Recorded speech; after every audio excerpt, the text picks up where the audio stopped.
So in the last video, we had a look at some manual editing techniques that we can do to do things like reduce sibilance or harsh consonants and smooth out comps when you've been working together with different takes when they have discrepancies in volume and level. So as for right now, we've got our two verses comped and edited together, and I've gone ahead and done some manual de-essing with my editing shortcuts there.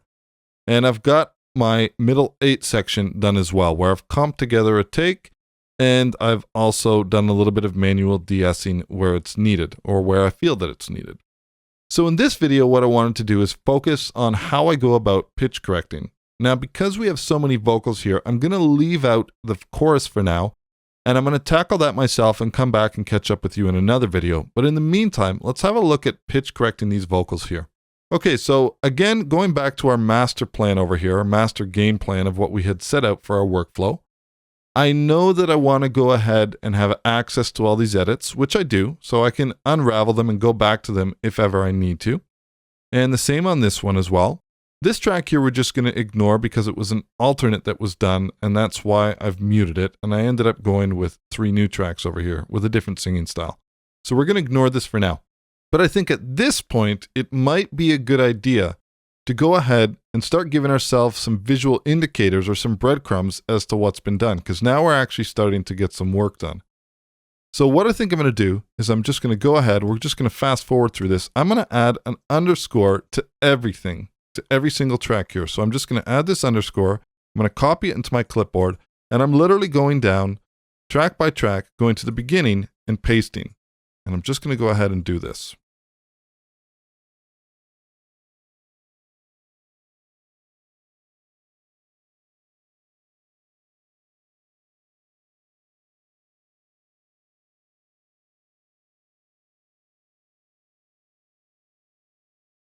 Okay, so I've gone ahead and I've added that underscore to the beginning of every single track. And now basically my workflow is going to be that as soon as I'm done a track, and when I mean done, I mean that I've done all of my comping, I've done my editing, I've done my pitch correction, and essentially I'm ready to begin mixing. As soon as each track is in that state, that's when I'm going to go ahead and remove the underscore. And that'll give me some visual breadcrumbs. So if I'm working on this over a couple days or over a span of a certain amount of time, that I'll easily be able to come back to the session and go, okay, that one has an underscore on it or it doesn't, so that's all done and I'll know where I am.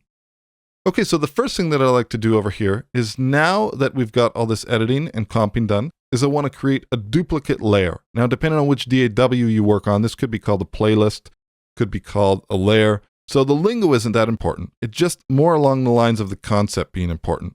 So the first thing I'm going to do over here with this track selected, and keep in mind, when you do this type of thing, you want to make sure that you have all of the audio regions or the different sections complete, because I'm going to be going ahead and duplicating this layer. So I'm going to go to this in Studio One, and I'm going to go duplicate layer. So now you see here, my layer 1 is a representation of my exact comp that I've put together, which is exactly what I want, because what I'm actually going to do over here is I'm going to take this over here, and I'm going to go ahead and bounce this down as its own contiguous audio event or audio region or clip or whichever terminology your DAW uses. So I'm going to go ahead and create this one, right? And now I'm going to select these. I'm going to go ahead and create this. So now this has become consolidated. And I'm happy because I've paid very careful attention and detail to making sure I didn't cut off any breaths or anything. And if I ever do need access to my original comp, I can just quickly swipe across here, and I've brought back my entire comp. But I'm just going to go ahead and undo that. Okay, so now that that's done, I'm going to do the same thing on this track over here. Like we said, we don't have to worry about this. This is a representation of the actual comp that we did. So I'm just going to go into my menu over here, and I'm going to go ahead, I'm going to duplicate this layer. Now that that layer is duplicated, now I'm going to go ahead, this one, I don't need this here at all. This one over here, I'm going to go ahead and bounce this. So now we've got new consolidated audio clips of our file. Now these are the ones that I'm going to start to Melodyne. Now, like I was mentioning before, why I love Studio One so much, when it comes to Melodyne integration with Studio One, we have the traditional way that we have to transfer it in other DAWs, but in Studio One, and I believe Cakewalk Sonar, this happens through a background process. So all I literally have to do is just shortcut here, and I've just opened this up instantly in Melodyne. And now I can go ahead and go about my tuning. So that's the exact same thing if I was to do this here. And I can have multiple audio clips or audio regions that have Melodyne. So I've just gone ahead here and I've added Melodyne to all 3 of these. And now they're all ready. So let's just tackle this one first because it's a really easy one. So I'm going to go ahead, I'm going to solo safe this, but any time that you do any pitch correction, it is absolutely useless to do pitch correction unless you're referencing another track. So in our case, I want to choose some elements that I'm going to solo safe from the actual track. So I think bass is a good one to solo safe. So we'll solo safe that. And I also think like the electric guitars could be a good enough pitch reference as well. So now if I was to solo both these tracks over here. I'm so sick of waiting. So I have it when it comes back in here. Okay, and then when we're editing things like our verses over here, so for example, if I played from here. I spied with my little eye, we were born for danger. So that allows me to have a reference to pitch. So I'm not just, doing pitch correction blindly. Now we're going to start off with this one, and I'm going to keep this pretty simple. We're going to go to pretty much 100%. So if you're interested in getting detailed tutorials on Melodyne, I'd highly suggest checking out some of the Melodyne tutorials that are available here on Groove 3 by my colleagues. But in the meantime, I'm just going to kind of power through, and I'm going to just assume that you have a basic understanding of Melodyne. So one way that we can do this really quickly is I can make a selection on these, and I can just bring up this macro, which allows me to align my pitch drift and my pitch center. But one thing that I have to make sure I do before I do that is I have to make sure that Melodyne chose the right key or the right scale. So in this case, I know that it's F major, so I'm just going to go ahead and correct that.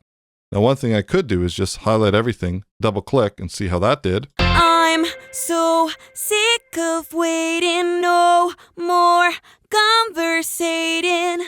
Okay, so we can see we got a couple issues there. That didn't do quite exactly what I want. So maybe what we'll do is we'll highlight this and we'll adjust our pitch drift and we'll adjust our pitch center and we'll see how that sounds. Go ahead and click OK. I'm so sick of waiting, no more conversating. Okay, so I can double click these to snap them to a pitch, and it's going to choose the notes that are relative to the scale that we've chosen. Waiting, no more conversating. Or I can choose to bring them down. Now, the other thing that I can do is I can relieve myself from the grid by holding down Option. Now, when you have these cases where the notes bend up into it, sometimes you have to go by your ear and not just visually, which is why the pitch reference is so important. I'm so sick of waiting. So for instance, that one doesn't sound that bad to me. Might push it up a little bit more. I'm so sick of waiting, no more. So this sounds pretty good. And if I wanted to make it hard quantized, I could just select these over here, double click them to make sure that everything is exactly on pitch. So sick of waiting, no more conversating. Okay, this one I might pull down a little bit. No more conversating. Or maybe it was better a little bit higher. More conversating. More conversating. Okay, so if I have a case like this, I probably need to fix it. So I'm going to go ahead and I'm going to zoom in and I'm going to start using some of the split tools in Melodyne so that I can finesse this note a little bit more and straighten things out. And then I can do things like adjust these individually. More conversation. Okay, so that didn't do what I wanted it to do. So I could take these two together. We'll snap this one to a pitch. More conversating. Okay, that's helping a little bit. Let's smooth out this transition between here. We just hover our cursor, you'll see that we get this X here. More conversating. Okay, this one, let's see where it puts that. That would be quantized hard to the grid. More and this one I can also smooth out this transition as well, just by going like this over here. More conversation. And I'll slide this up a little bit. More conversating.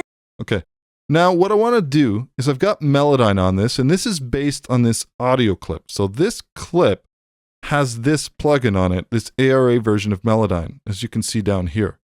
Now, what I also want to do is I want to add something else. So on the back end, I'm going to add Waves Tune, real-time mono. So now it's going into Melodyne, and then it's going to be processed here. So just to kind of straighten this out a little bit further, let's put this at 50% correction, and I'm going to bring this down a little bit. And we'll bring this down to about 10.